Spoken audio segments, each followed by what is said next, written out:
Well, we'll get to that. Thanks everyone for coming, and thank you. This is such a fun time to be able to have a conversation, just take a minute out to connect with you. Totally. And I know that your role encompasses many different things. Obviously, you're in charge of strategy and brand, but can you give us a little bit more detail about your day-to-day and all that your role encompasses? Yeah, so I'm so excited to be here with everybody today. So my, official title on the business cards I never get made. Does anybody get made?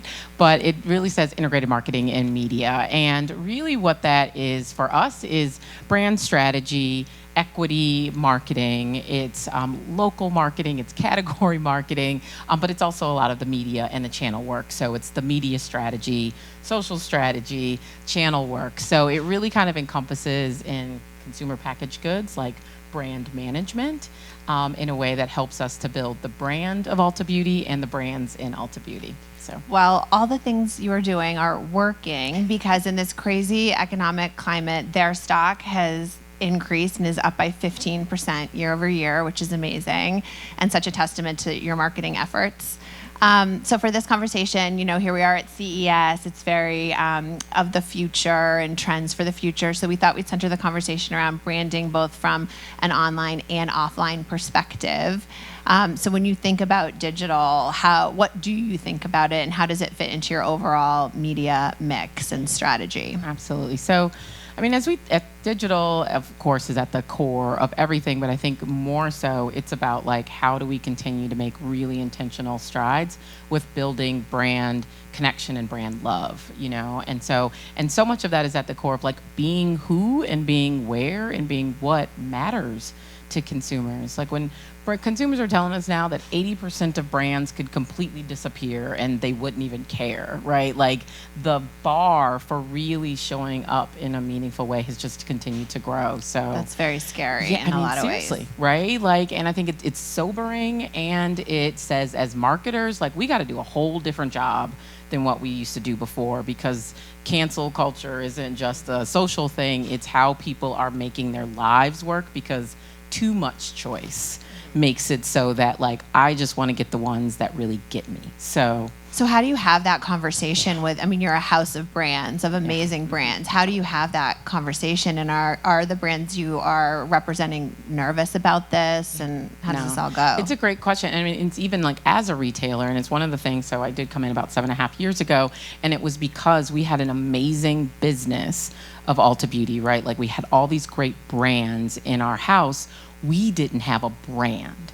And at the end of the day, right, so many of these brands, there's so much that we do with our assortment to make it really curated and all the things. But as those brands drive to more places and become less exclusive, we really have to give them a reason to want Ulta Beauty, right? We've got to make an experience and create a brand that matters just as much as the amazing brands in our house. And so that's the conversation we have internally, that we have with our brands, is how do we build our brand while we're building your brand, because they both have to be strong to be sustainable. That's so true, and not an easy task. And so, we think a lot about, and I'm sure obviously you do too, online and offline and the full omni-channel.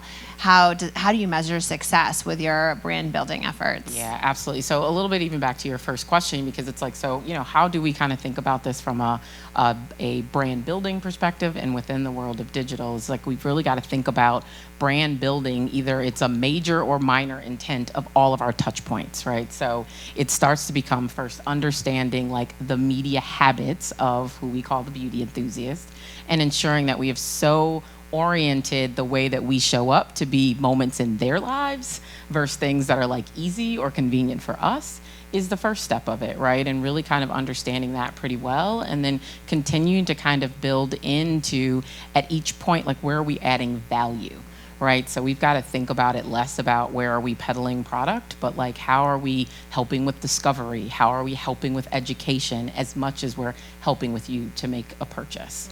So it's those two pieces that that digital kind of landscapes give us the opportunity to lean in at a very high level of, here's what we mean as Ulta Beauty, but also here's why we should matter to you as you're going through your journey. Really kind of making it personal. Totally. And I mean, I don't think I know the reason why we're speaking today is we've worked together for 3 years, our company, and I see front and center that you do really innovative things. Your return on ad spend in the last year has increased with us by 250%, which is, amazing. And I know, like us, you're really focused on this notion of personalization. How does that come to fruition in the day-to-day? Yeah, absolutely. So, I mean, it's a few things, of course, definitely through the relationship with you all, and as we've continued to build and are growing even more into Retail Media Network, which we can actually talk more about as well, because it's so core to how we continue to build a service and an offering both to our guests and to our brand partners. But it really is like, as we continue to think about, where we need to show up, and really, like, as our brand starts to grow, we've got to have like a role and a goal to where we are and how we do that work. And so that's a little bit of how we start to think about it. But yeah, I mean, there's so many opportunities for us to continue to push into that. And you mentioned Retail Media Network, which, I don't know, 7+ years, no one even talked about Retail Media Network, but now it's obviously a front and center and a really important topic. How do you think about that? And, what are your goals for Retail Media Network as you think about next year and the year beyond? Yeah. So we actually have our fearless leader of our Retail Media Network, Brent, in the room. We just officially launched it a little over a year ago. And yeah, it's really to do a couple of things. So back to the data piece of like, we are super blessed to have such a large first-party data space. So with our loyalty program, Ultimate Rewards, it's 38 million people strong, and it really has been at the core of how Ulta Beauty grew to begin with. So it really has given us quite the advantage as we start to now bring on this new offering for our brand partners to be able to get closer to purchase and closer to specificity of audience, right? And that is what everyone is continuing to look more and more into. Like, they know how to find audience to some degree out in the world, but it really is this first party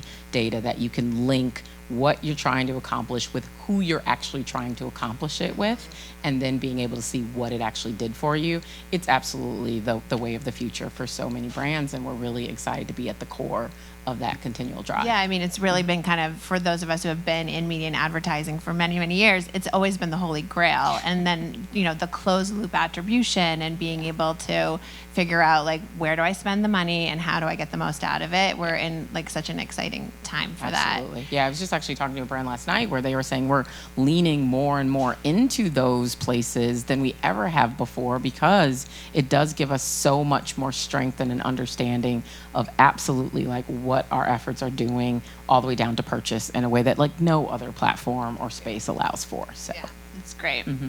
Well, whenever I come to CES, I always think about trends for the future. And, you hear a lot of buzz about the hottest things on the show floor, and whether it's the $5,000 stroller that has some, it has some new technology. I didn't seem that exciting to me. But anyway, all those sorts of things. When you think about trends that make you excited for the following or for this year, what do those look like? Yeah, so there's probably a few, and I think some of them are more like, oh, good, wait and see, like, grab my popcorn and see what's going to happen. Definitely, as we continue to see what's happening with these social platforms and just what that's going to mean for media, I think there's going to probably be some shakeups or some, specificity of learning there that I think we're going to have to figure out. I'm super interested to kind of see, we keep talking cookieless future, but we don't know when that's going to happen. But even with it, it's the creativity that brands are going to have to do to actually continue to push towards having their own first-party data. And I think folks are going to get more and more creative with how they're actually doing that.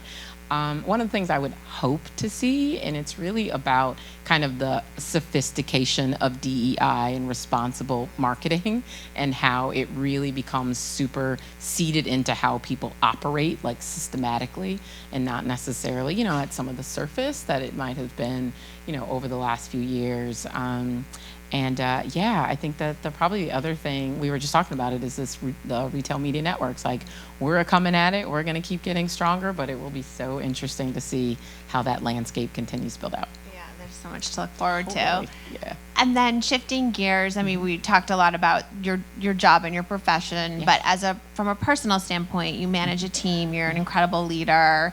You have a great platform. What are some of the things that you're passionate about that you use your platform to sort of help make a difference? Yeah. So, I mean, this one's interesting. And I think a lot of it even comes down to like, we're talking brand building and how it shows up across the world from a brand, like a physical brand perspective. And I think there's similar things personally, but it's more, it's less about like what do other people need you to be, which is the brand out in the world, but like what's most important to you and how does that show up in everything that you do is something that I think I've kind of really pushed towards more and more. And for me, a lot of it is about like access, like giving access to others and paying things forward. And so I think like when I think about my platform, I think about like what's important to me as I'm kind of building a personal brand. It's that pay it forward piece. And how does that show up personally and professionally, for those around me, for my team, for my 6-year-old daughter, all of that. Does your daughter, she must love your job.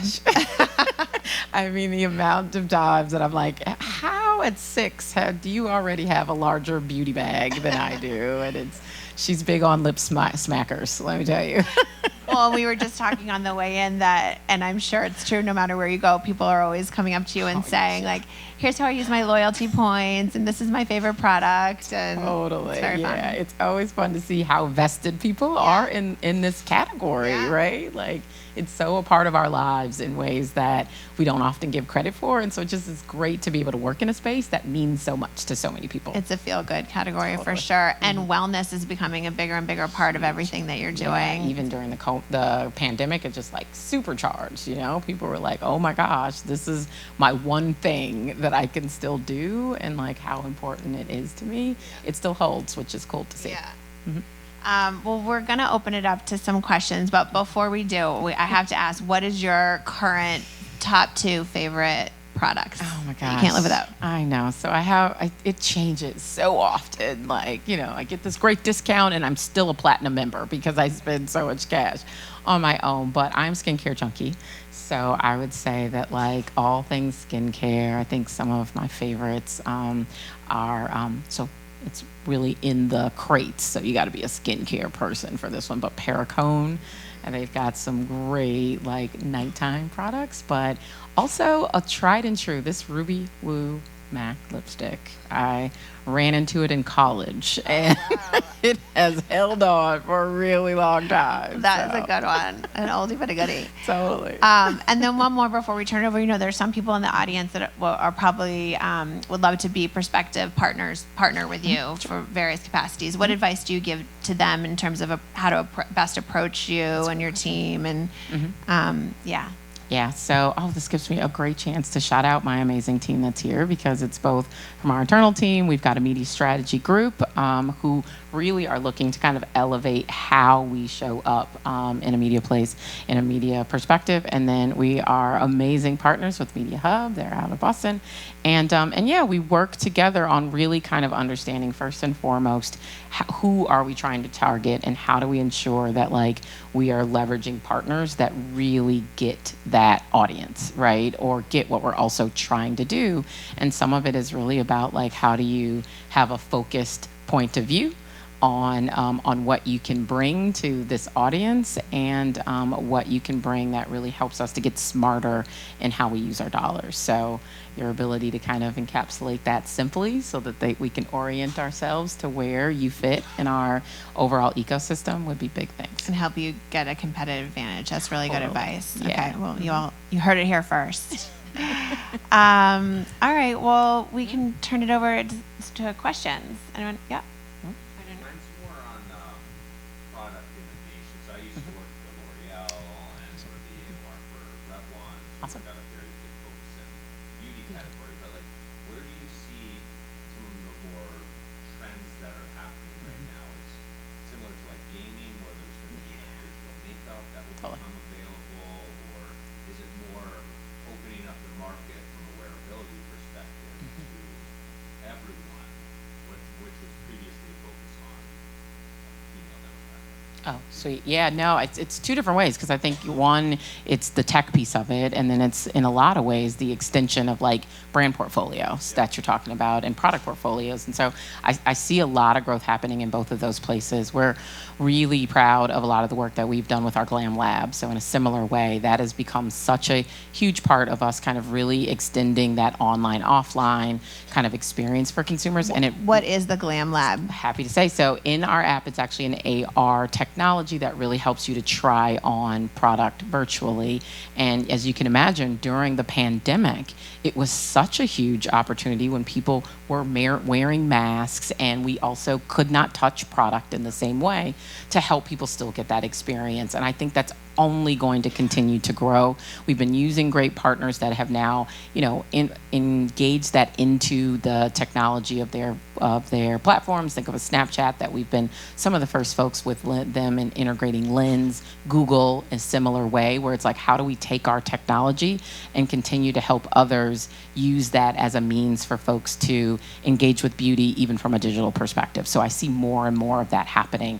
I think you're right also on the product assortment side, is it's showing up in a couple different places. It's the nuancing of like, this is product for a certain group so that they can feel seen. But I think it is the challenge of a lot of brands, and they're continuing to show how they can make their product feel more for others than in ways that it typically hadn't before. So exactly right, for it feeling very real. Like I was actually having a conversation with a brand last night on, on a product portfolio that they're building that was designed for a certain demographic but has a universal benefit.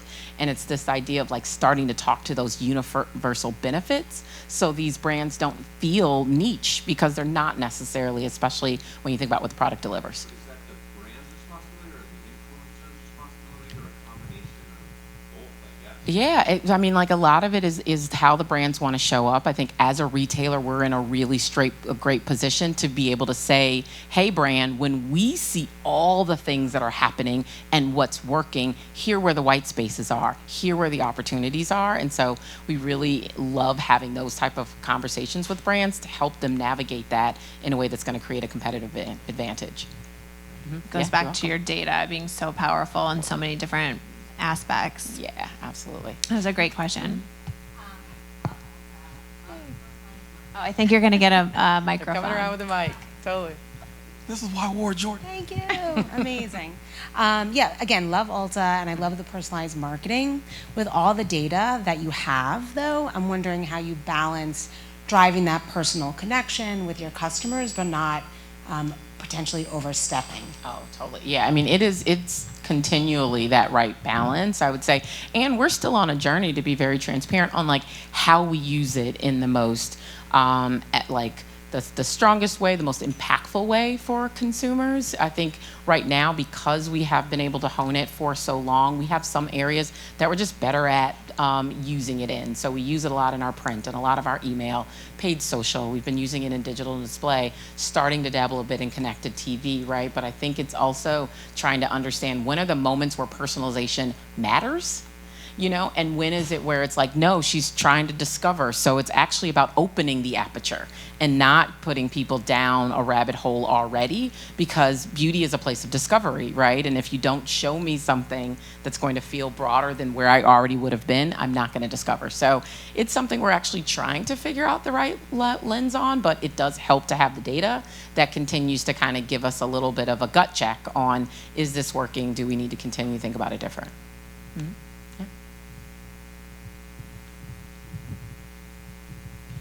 Yeah, I'm Jonah Bleckman. I'm with Revry. We're the largest LGBT global TV networks. And I'm just curious how you are communicating to the LGBTQ community. Obviously, gender is non-binary, and everyone uses makeup on some level. Certainly within the LGBTQ community, it's more popular. How are you targeting us? Yeah, no, it's a great call out, and especially for beauty, which at the end of it is about identity, right? And people feeling seen in however they want to show up. I think it first starts with like our associate base, and we really have kind of tried to create the most welcoming environment in our stores, to be very frank, because that's going to be that first place of like, do I feel like this is a place that sees me and that is comfortable, or is has the ability to help me in my needs, right? So we start from the associate, and that's always where I think you're going to find the most important places is how do we make sure that our associate base reflects the entire portfolio or the entire group of folks that we're really interested in connecting with. But when it comes to actually our marketing pieces, so there's a really great program that we did this summer actually with TikTok that was on their TikTok for Good platform. And it really was about kind of these spaces of conversations about like, why is makeup gendered? You know, like here is a way to think about like whether you're cis or not to use concealer, you know? And so it's kind of trying to create moments of conversation in places where the platforms are rich with that audience to start to show that one, we get it, and one, we want to help build conversations that make people feel like they understand how to both interact with us, but how to interact with each other. And I think that that's the part that I think we're really kind of trying to lean into is more those day-to-day, like how do we help people connect with each other, but how are we also a part of the conversation of making people understand each other better. So I think that those are some of the ones that we've done most of late. Anyone else? Oh. Sure. Looking ahead to 2023, what are you most excited about? Oh man, so much. I mean, one, you know, seeing people in 3D, like this is, yeah, nice. It's a little sensory overload, but it is. I think, and some of it is exactly that. Like there are so many opportunities to kind of get back IRL. And that was some of the early things that we did as Ulta Beauty when we were kind of starting to build the brand, is create these experiences that really help people like touch and feel what we're about. And so, you know, even if it's not like us always creating them, being in spaces where those are starting to be created more around beauty, I think those are going to pop up so much more this year. So I'm excited for that to happen. And then just as we think about like where we want to continue to push our work, we really think that we've done a great job building connection with consumers, but there's so much more that we can do in that. And a lot of that comes from storytelling and nuancing it in really interesting ways. So I'm actually excited about us kind of creating the ability to create more content that's so further up, you know, the conversation on like not just here's a sale, but like here's all the things you got to understand about XYZ topics so that when you're looking ultimately or the sale pops up, the prime has been pumped or the pump has been primed. I think it's that one. Yeah. In a way that feels really authentic. So really looking forward to that piece of it. Yeah, I think 2023 is going to be a nice reset year on us kind of getting back to some of the basics of what it means to do great marketing, because people aren't kind of in this space of uncertainty in the way that they have the last couple of years. So it's good. So I'm much like Damon, where my 16-year-old daughter and my wife, right? We thank you for And both of us. I'm at the Norwalk, Connecticut store, and next door I'm going to Staples, and they're going.